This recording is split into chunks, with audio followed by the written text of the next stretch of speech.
Hello everyone, आप सभी का स्वागत है मेरे चैनल स्टोरीज ऑफ सोल्स में। एंड मैं आप सभी के लिए माय रिवेंज का चैप्टर 6 लेकर हाजिर हूँ। उम्मीद है आप सभी को चैप्टर 5 में मज़ा आया होगा। तो चलिए बिना किसी देर के हम इस चैप्टर को स्टार्ट करते हैं। उससे पहले जो पहला चैप्टर था उसमें हमने देखा था कि किरण किसी काम से यानी कि बिजनेस के सिलसिले से बाहर गया था। देन आते वक्त उसे रास्ते में कुछ भूतिया हादसों का सामना करना पड़ा था और फिर वो अगली मॉर्निंग अपने भाई चिंगे जुन के यहाँ नाश्ता करने के लिए आया था। यहाँ पर हमने ख़त्म किया था। अब इसके आगे हम स्टार्ट करते हैं। एंड जो लोग भी न्यू आ रहे हैं वो ज़रूर से चैनल को लाइक और सब्सक्राइब कीजिएगा। चलिए हम इस स्टोरी में आगे बढ़ते हैं। और गाइस आप सभी कमेंट करके मुझे बताइएगा कि आप सभी को स्टोरी कैसी लग रही है। चलिए स्टार्ट करते हैं। चिंगे जुन के पूछने पर किरण मुस्कुरा कर कहता है, तुम बिल्कुल ठीक कह रहे हो। वैसे वो दोनों कहाँ हैं? जिस पर येंग कहती है वो दोनों ऑफिस चले गए हैं। तब किरण कहता है, इतनी जल्दी ऑफिस चले गए? तब चिंगे जुन बोलते हैं, हाँ भाई, आज ऑफिस में एक ज़रूरी मीटिंग है। इसी कारण से वांग जी और सीजन जल्दी ही ऑफिस के लिए चले गए ताकि वो ठीक से काम कर सके। आप तो जानते हैं ना कि वो दोनों काम के मामले में कितने ज़्यादा नखरीले हैं। उनके सामने सब चीज़ें परफेक्ट होनी ही चाहिए, खासकर वांग जी के सामने। जिस पर किरण बोलता है, तुम ठीक बोल रहे हो और ये ठीक भी है। उन सभी में काम करने की काबिलियत होनी ही चाहिए। इतना कहकर किरण कल के बारे में सोचने लगता है और मन में कहता है, अगर जीना है तो उस भूतनी का कुछ करना पड़ेगा। नहीं तो नहीं तो वो मुझे मार डालेगी। और मैंने अभी तक उस अर्धचंद्र के निशान वाली लड़की को ढूंढा भी नहीं है। पता नहीं मैं उसे कैसे ढूंढूंगा। उसका उसका अभी तक कुछ पता नहीं चला है। आगे क्या होगा मेरा। किरण ये सब सोच ही रहा था कि तभी चिंगे जुन किरण से कहता है, भाई आप कहाँ खो गए? तभी किरण होश में आते हुए कहता है, नहीं नहीं तो कहीं भी नहीं। अब हम यहाँ से वांग जी और सिचैन को देखते हैं जो ऑफिस के अंदर आ रहे थे। तभी वांग जी की टक्कर एक लड़की से हो जाती है, जिससे वांग जी गुस्से में उस लड़की को देखता है और उससे कहता है, जो तुम देखकर नहीं चल सकती। तभी वो लड़की डरते हुए वांगजी से बोलती है, सॉरी सर, मेरा ध्यान नहीं था, मैंने आपको नहीं देखा, माफ कर दीजिए। तभी वांगजी उस लड़की को कुछ और कहने ही वाला था, पर उसकी नजर अचानक से विंग पर पड़ती है जो कुछ सामान लेकर काफी तेजी से जा रहा था। उसे देखकर वांगजी अपनी जगह पर जम सा जाता है और उस लड़की को वो कुछ भी नहीं बोलता। जब वो लड़की देखती है कि वांग जी उसे कुछ नहीं बोल रहा है तो वो लड़की तुरंत ही वहां से 9 2 11 हो जाती है। अब सिचन की नजर भी वांग जी पर पड़ती है कि वो किसी को देख रहा है। जब सिचन उस तरफ देखता है जहां वांग जी देख रहा है तो उसे वहां पर कुछ नजर नहीं आता, क्योंकि वहां पर से विंग जा चुका था। अब सिचन वांग जी को आवाज देता है, पर वांग जी को तो कुछ भी सुनाई नहीं दे रहा था। अब सिचन वांग जी के कंधे से पकड़कर उसे हिलाते हुए कहता है, वांग जी, वांग जी, क्या हुआ वांग जी? तब वांग जी चौंकते हुए कहता है कि क्या हुआ भाई? तभी सिचन वांग जी से कहता है, यही तो मैं पूछ रहा हूँ कि तुम्हें क्या हुआ है। तब वांग जी फिर से उस तरफ देखता है जहाँ थोड़ी देर पहले बींग था और वांग जी की नजर का पीछा करते हुए सिचन मन में सोचता है, वहाँ क्या है? कुछ भी तो नहीं दिखाई दे रहा है। फिर वांग जी वहाँ क्यों बार बार देख रहा है? क्या वहाँ कुछ है? तभी सिचन वांग जी से कहता है, वांग जी, चलो चलते हैं, मीटिंग के लिए लेट हो जाएंगे। तब वांग जी एक आह भरते हुए कहता है, हाँ भाई चलो। अब हम यहाँ से मीटिंग रूम का सीन देखते हैं जहाँ वांग जी अपनी प्रेजेंटेशन दे रहा था और सभी वांग जी की बातों को ध्यान से सुन रहे थे। अब जैसे ही वांग जी अपनी प्रेजेंटेशन खत्म करता है सभी वांग जी की खूब तारीफ करने लगते हैं और ये सब देखकर सिचन को अपने भाई पर बहुत ही ज्यादा गर्व महसूस होता है। तभी उस रूम का डोर खुलता है और चिंगेजुन रूम के अंदर आते हैं। चिंगेजुन को सभी गुड मॉर्निंग विश करते हैं। अब प्रेजेंटेशन देने की बारी किसी और की थी और सब फिर से बिजी हो जाते हैं। इसी बीच मौका देखकर चिंगेजुन सिचैन से पूछता है, कुछ पता चला क्या उस ओमेगा का? तभी सिचैन चिंगेजुन को सिर हिलाते हुए मना करता है कि अभी तो कुछ भी पता नहीं चला। और सिचन बोलता है, मैंने देर कर दी पापा, नहीं तो वो आज मिल जाता। सिचन की इस बात को सुनकर चिंगेंजुन भी सोचने लगता है कि वो ओमेगा कौन हो सकता है। तभी सभी एक ब्रेक लेते हैं और वांगजी का सेक्रेटरी जॉनी सभी के लिए कॉफी लेने जाता है। थोड़ी देर में ऑफिस रूम का डोर खुलता है और तीन लोगों की एंट्री होती है। एक तो खुद जॉनी था और दूसरा था विंग, जिसके हाथों में कॉफी के ट्रे थे, और तीसरी थी विंग की सीनियर, जो हमारे वांगची को काफी ज्यादा पसंद करती है, जिसका नाम है म्यान म्या। तभी तीनों ऑफिस रूम के अंदर आते हैं और सभी को ग्रीट करते हैं। अब वांगची की नजर और किसी पे ना पड़ के सीधा विंग पर पड़ती है और वो विंग को देखने लगता है। वो विंग को देखता ही रह जाता है। विंग सभी को कॉफी दे रहा था। उस तरफ यानी कि दूसरी तरफ म्यान म्या की नज़र सिर्फ और सिर्फ वांगजी पर ही थी और वो कॉफी लेकर वांगजी के पास जाने लगती है। पर म्यान म्या की ये सब हरकतें जॉनी देख रहा था। और यहाँ पर गाइस, जॉनी और म्यान म्या की आपस में बिल्कुल भी नहीं बनती। दोनों कुत्ते बिल्ली की तरह लड़ते हैं जब भी वो सामने आ जाते हैं, और वो हमेशा ही एक दूसरे को सबक सिखाने का कोई भी मौका नहीं छोड़ते। और ये मौका था जॉनी के लिए।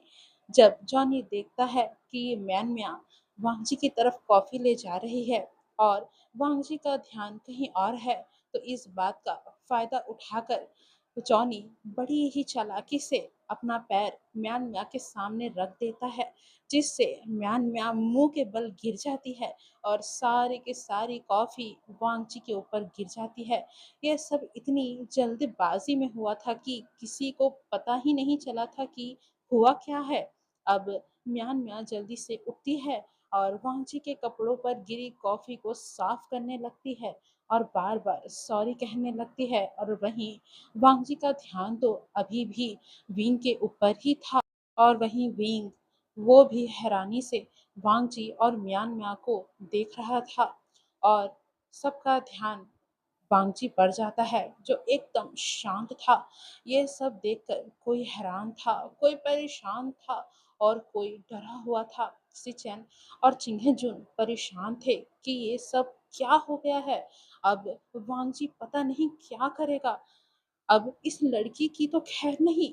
वहीं वांगजी का सेक्रेटरी जॉनी मन ही मन में हंस रहा था और मन में वो बोलता है, हा हा हा, तूफान के आने से पहले की शांति।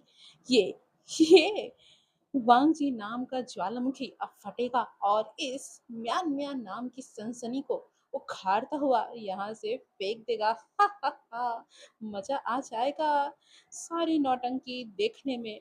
और फिर इस चूहिया को पता चलेगा कि उसे जॉनी द ग्रेट से कभी पंगा नहीं लेना चाहिए, क्योंकि जॉनी द ग्रेट को अगर गुस्सा आ गया तो वो मुंह में डंडा घुसा देता है। मुझसे पंगा लेती है, हाँ? मुझसे मुझसे तो वांगची सर भी पंगा नहीं लेते। फिर ये कौन सी खेत की मूली है? बड़ी है मुझसे पंगा लेने वाली चूहिया कहेंगी। ऐसा कहकर जॉनी हंस रहा था, वो भी मन में। और उधर जो भी लोग वहां पर मीटिंग अटेंड कर रहे थे, सभी के शक्ल पर 12 बजे हुए थे और सब काफी ज्यादा डरे हुए थे। वहीं विंग भी डरा हुआ था, पर जब सब देखते हैं कि सब कुछ ठीक है और वांगजी भी शांत है, तो सिचन अब थोड़ा सा ध्यान से वांगजी को देखने लगता है कि ये इतना शांत कैसे है। फिर सिचन की नजर म्यान म्या पर जाती है और सिचन वांगजी और म्यान म्या को ही देखने लगता है। अब गाइस, यहाँ पर होता ये है कि सिचन को बहुत ही बड़ी गलतफहमी हो जाती है, जिसके कारण तो हमारा वांगची बहुत बड़ी मुसीबत में आगे पड़ने वाला है। साथ ही म्यांमार और वांगची और साथ ही विंग को काफ़ी ज़्यादा इसके चलते परेशानी का सामना करना पड़ेगा और साथ ही ये काफ़ी ज़्यादा खतरनाक भी होगा वांगची और विंग के लिए। हमें आगे पता चलेगा कि आखिरकार सिचन की गलतफ़हमी ऐसा क्या रंग लाएगी जिससे विंग और वांगची की ज़िंदगी में तूफ़ान मचने वाला है। तो चलिए हम आगे जानते हैं कि आखिरकार ये कैसी गलतफ़हमी है जिससे बहुत ही बड़ा बवंडर आने वाला है। जब सिचन ये देखता है कि वांगची म्यांमार को ही घूरे जा रहा है, तो उसे पहले तो अपनी आँखों में यकीन नहीं हो रहा था। सिचन और चिंगेंजुन ऐसे डायरेक्शन पर खड़े हुए थे कि जहाँ से देखने पर उन्हें ऐसा लग रहा था कि वांगजी म्यांमार को ही देखे जा रहा है। पर असली बात तो आपको और मुझे पता है ना, हम जानते हैं ना कि वांगजी किसे देख रहा है, वो और किसी को नहीं बल्कि हमारे विंग को देख रहा है। इसी के चलते सिचन को ऐसा लगता है कि वो ओमेगा जिसे वांगजी पसंद करता है वो और कोई नहीं म्यांमार है।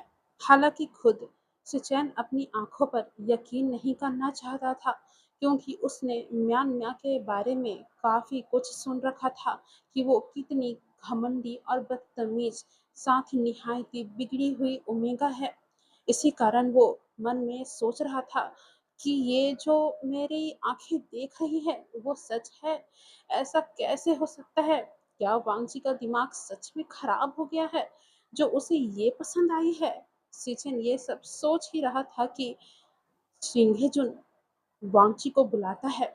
तब वांगची होश में आता है और म्यांमार को देखता है जिसका हाथ वांगची के चेस्ट पर था और म्यांमार बार बार वांगची से बोल रही थी, सॉरी सर, मैंने जानबूझकर नहीं किया, ये गलती से हो गया। तभी वांगजी म्यांमार को गुस्से से घूरने लगता है और उसके हाथों को अपने आप से दूर करता है, जिस पर चिंगेजुन सब कुछ साफ करने को कहता है और वांगजी वहां से वॉशरूम की तरफ चला जाता है। वांगची के जाने के बाद ही वहां सब लोग वापस अपने काम पर लग जाते हैं। पर वहां दो लोग जो अपने आप में ही कहीं अभी भी खोए हुए थे। एक तो सिचैन जिसे यकीन ही नहीं हो रहा था कि म्यांमार उसके भाई की वाइफ, ये सोचकर ही सिचैन को चक्कर सा आने लगा था। वहीं जॉनी जिसने सोचा था कुछ और हुआ कुछ और। उसने तो सोचा था कि मस्त ड्रामा होगा, पर यहाँ तो कुछ भी नहीं हुआ। ये सोचकर जॉनी काफी ज्यादा दुखी था और उसे गुस्सा भी आ रहा था म्यांमार पर। तभी जिन्हें की आवाज को सुनकर दोनों अपने होश में आते हैं।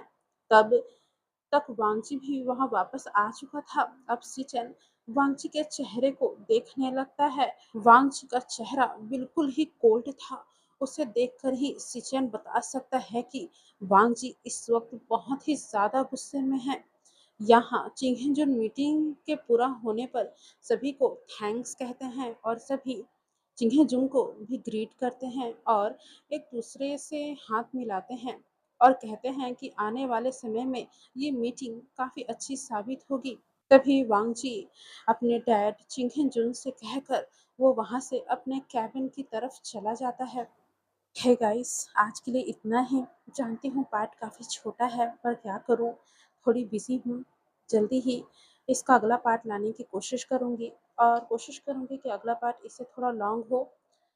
बस मैं कर रही हूँ, उम्मीद है जल्दी हो। बहुत सारी दिक्कतें हैं जिन्हें साथ में लेकर चलना पड़ रहा है, जिसके कारण आजकल वीडियोस थोड़े लेट में आ रहे हैं। पर मैं कंटिन्यू होने की पूरी कोशिश कर रही हूँ। उम्मीद है आप सभी मेरा सपोर्ट करेंगे और मेरा साथ देंगे। तो फिलहाल तो अभी के लिए चलती हूँ। वीडियो कैसा लगा मुझे ज़रूर बताना और ये भी बताना कि आप सभी को माय रिवेंज स्टोरी कैसी लग रही है। चैनल को सब्सक्राइब करना, लाइक करना और अपने कमेंट से मुझे ज़रूर बताना कि आखिरकार आप सभी को ये स्टोरी पसंद आ रही है या नहीं आ रही है। हम बहुत ही जल्दी मिलेंगे इसके अगले पार्ट के साथ। सभी बने रहें और आगे चलकर भी आपको इस चैनल पर बहुत ही अच्छे हॉरर स्टोरी सुनने को मिलेंगे। तो गाइस अभी के लिए चलते हैं, मिलेंगे माय रिवेंज के अगले पार्ट में। Bye guys.